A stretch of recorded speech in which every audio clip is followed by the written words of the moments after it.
বাস আমাদের স্ট্যান্ডে লেগে গেছে। একরকম বলতে গেলে সার্ভিস রোডে প্রবেশ করছি। বাস প্রবেশ করতে চলেছে আইসমাইলিতে, আর বাস একেবারে বলতে গেলে পুরোপুরি খালি হয়ে গেছে।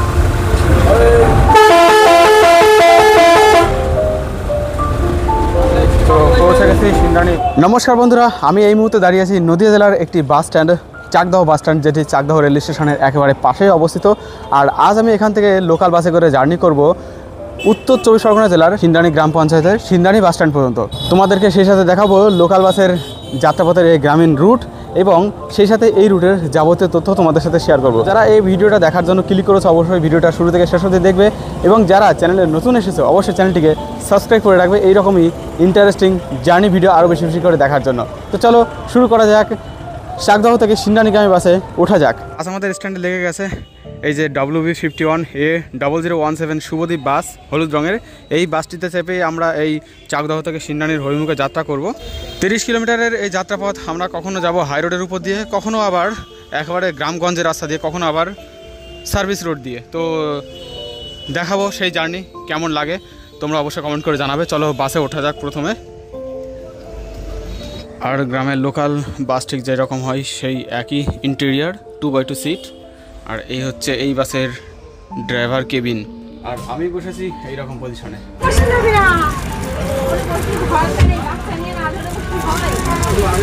সিন্দানি থেকে সকাল 6টা আর লাস্ট ট্রিপ রাত্রে 9টা 25, আর সিন্দানি থেকে সকাল 4টে 20 আর লাস্ট ট্রিপ সন্ধ্যে 7টা 10। মোটামুটি কত সময় পর পর বাস মিনিমাম 20 মিনিট পর পর। তো এই চাকদাহ বাস স্ট্যান্ড থেকে ছেড়ে দিল বাস, এখন সময় বাজে 2:12। দেখবো 30 কিলোমিটার যেতে কতক্ষণ সময় লাগে। সামনে চাকদাহ স্টেশন রোডে উঠছে বাসটি, এখান থেকে বাঁ দিকে যাবে এইদিকে। আর বাস কিন্তু এখান থেকে পুরো ফুল প্যাক হয়ে গেছে, মানে সিটগুলি আছে সমস্ত সিট প্যাক হয়ে গেছে। গিয়েছিলাম হসপিটালে, আসে 12টায় সব বন্ধ। এই জায়গাটা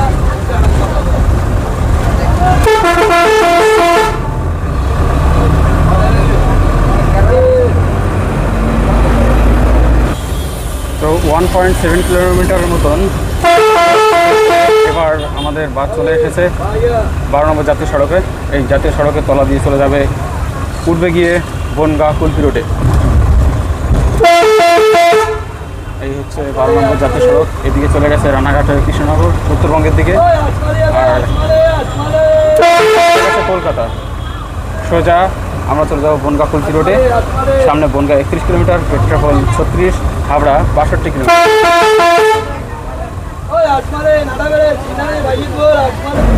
উঠে পড়েছে আমাদের বাস কুলপি রোডে। এখান থেকে আমরা এই রোড ধরে বিষ্ণুপুর পর্যন্ত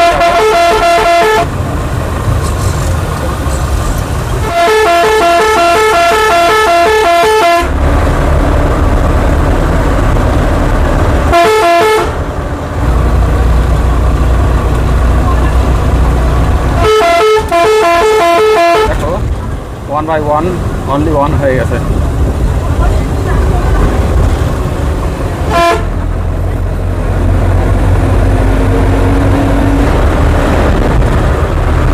সামনে 1 কিলোমিটারের মতো রয়েছে টোল গেট, তবে তার আগে পার করবো চুয়াডাঙ্গা বাজার।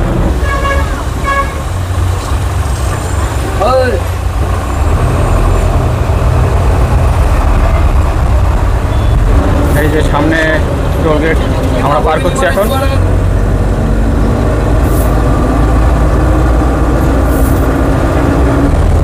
তো দেখো চাকদাহ থেকে সিন্দানি পর্যন্ত ভাড়া কাটা হয়ে গেল, ট্রেন ভাড়া দিল 43 টাকা। আর আমরা কিন্তু এবার বিষ্ণুপুর সামনে হচ্ছে বিষ্ণুপুর বাজার বা পূর্ব বিষ্ণুপুর, এখান থেকে কিন্তু আমাদের বাস বাঁ দিকে টার্ন নেবে, সোজা চলে গেছে বনগাঁ। এই যে হাই রোড ছেড়ে এবার আমরা একরকম বলতে গেলে সার্ভিস রোডে প্রবেশ করছি। এই হচ্ছে রাস্তা, এবার কিন্তু এই রাস্তা দিয়ে আমাদের গাড়ি সামনের দিকে অগ্রসর হবে।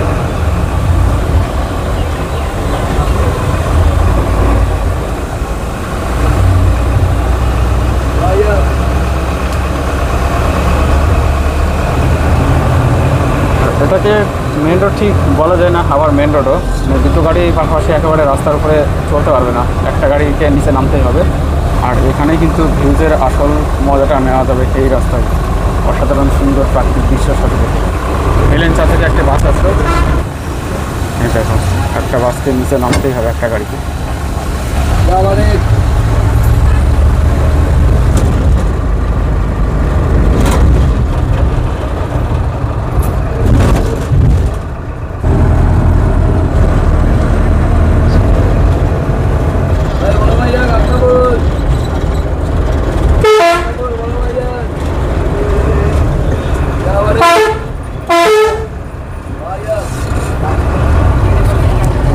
তো আমরা কিন্তু এবার গাংনাপুর বাজারে প্রবেশ করে গেছি। এটা হচ্ছে গাংনাপুর বাজার এলাকা।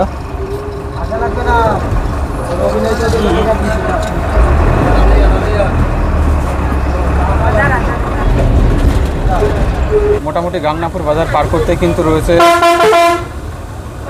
Bongaon to Ranaghat railway line. এই পাশে দিকে চলে গেছে রানাঘাট, এই পাশে দিকে গেছে বনগাঁ। রানাঘাটের ওই পাশে রয়েছে গাংনাপুর রেলওয়ে স্টেশন।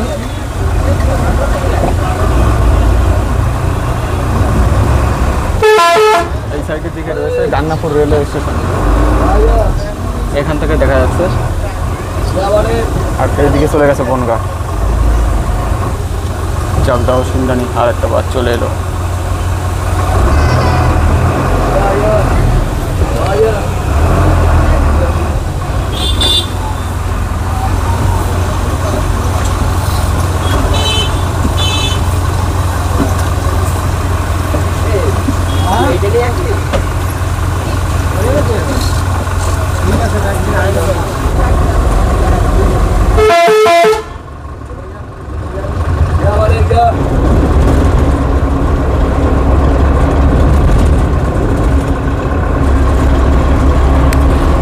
আমরা এখন আছি দেবগ্রাম এলাকার আশেপাশে। আর এখান থেকে দেখো সেই সিঙ্গেল রোড দেখো ডবল রোডে পরিণত হয়েছে।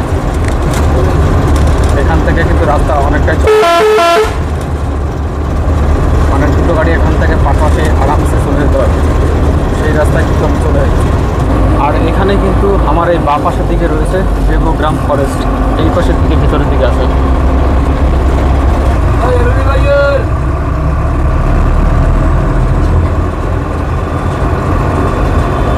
আমাদের বাস এবার পৌঁছে গেছে এরুলি বাজারে।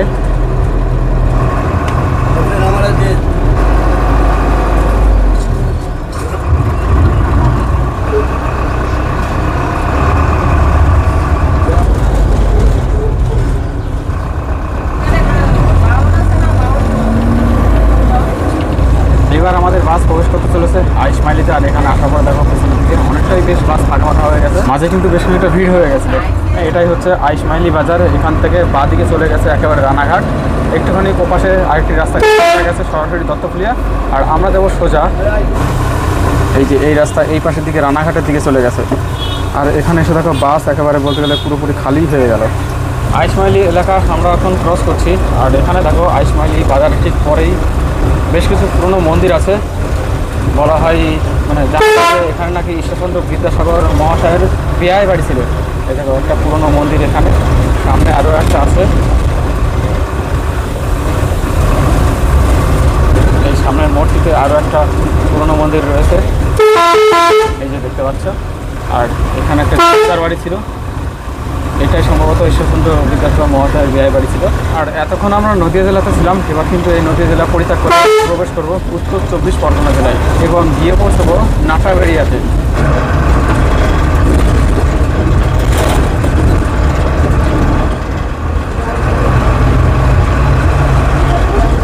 এই যে সামনে যে ট্রানটি রয়েছে, এই ট্রানটি পার করলেই শেষ, উত্তর 24 পরগনা জেলা শুরু। প্রথম গ্রাম পাসপোর্ট।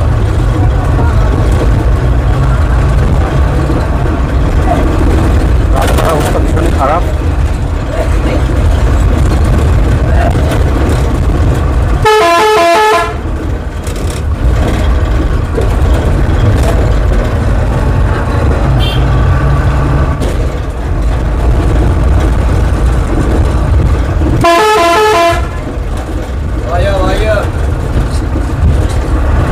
চলে এসেছি নাটাবেড়িয়া বাজারে, আর এখান থেকে আবার পুনরায় মেন রাস্তায় উঠব। সেই সাথে মোটামুটি রাস্তাটাও ভালো। এটা হচ্ছে নাটাবেড়িয়া বাজার।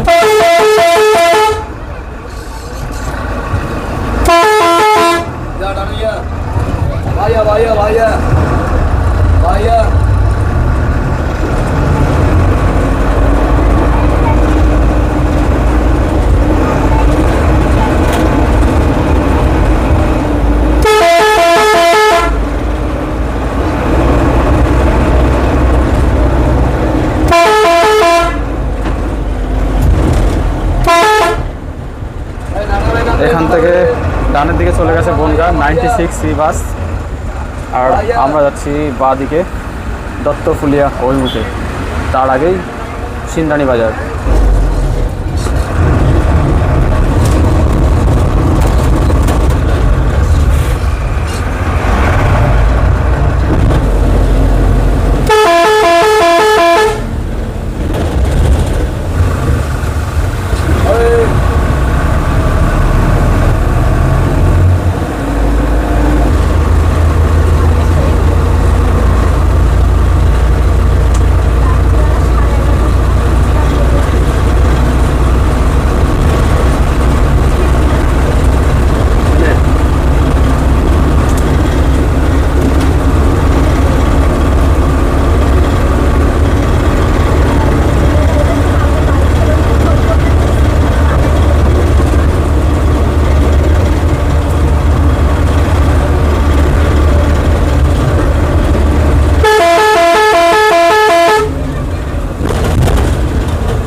এবার প্রবেশ করেছি বাজিতপুর বাজারে।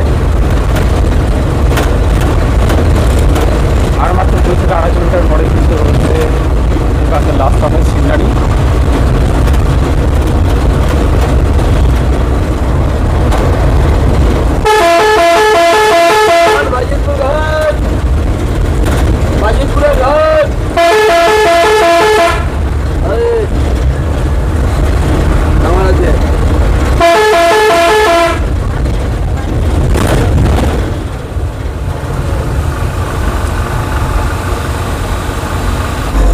আর এবার আমরা পার করব এই বাজিতপুরের ইছামতি নদী ব্রিজ।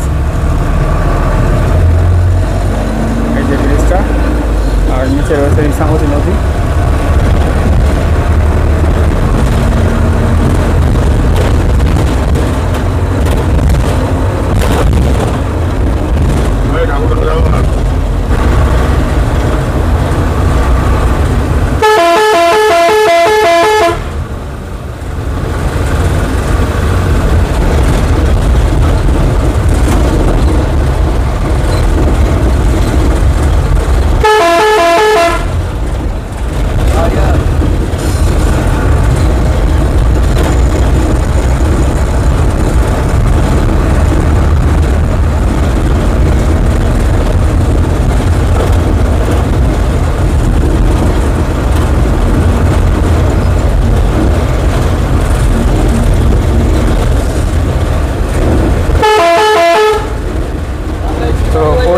সিন্দানি বাস স্ট্যান্ডে। এখন অলমোস্ট টাইম বাজে 3:26। এই হচ্ছে সিন্দানি বাস স্ট্যান্ড। 2:12 সময় চাকদাহ থেকে ছেড়ে এবং এখানে এসে বসেছে ওই 3:27 নাগাদ, মানে মোটামুটি ওই 1 ঘন্টা 15 মিনিট 20 মিনিট মতো এরকম হবে। তো রাস্তা আন্দাজে আমাদের বাসটি যে সার্ভিস দিয়েছে সেটি সত্যিই প্রশংসনীয়। রাস্তা একেবারে জঘন্য, একেবারেই বাজে। যাই হোক, জার্নি কেমন ছিল সেটা তোমাদেরকে দেখালাম। কেমন লাগলো তোমাদের কমেন্ট করে জানিও। ভালো লাগলে অবশ্যই একটি লাইক দিয়ে দিও, আর তোমাদের মন্তব্য মতামত কমেন্ট বক্সে লিখে জানাতে চাইলে অবশ্যই সেটা জানিও।